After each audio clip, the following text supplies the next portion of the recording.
Ayan guys, ito na yung tanim kong lakatan. Ayan.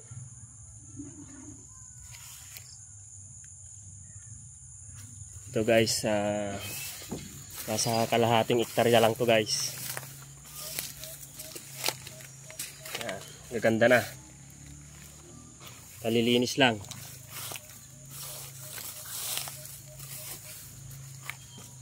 Guys. Ang ganda ng ang ganda ng paglaki niya. Ayan, kitang-kita naman sa sa dahon niya. Ayan. Guys, kung gusto niyo gumanda ng tanim niyo, lagyan niyo ng ng pataba. Yan. Lagyan ko ito ng urea.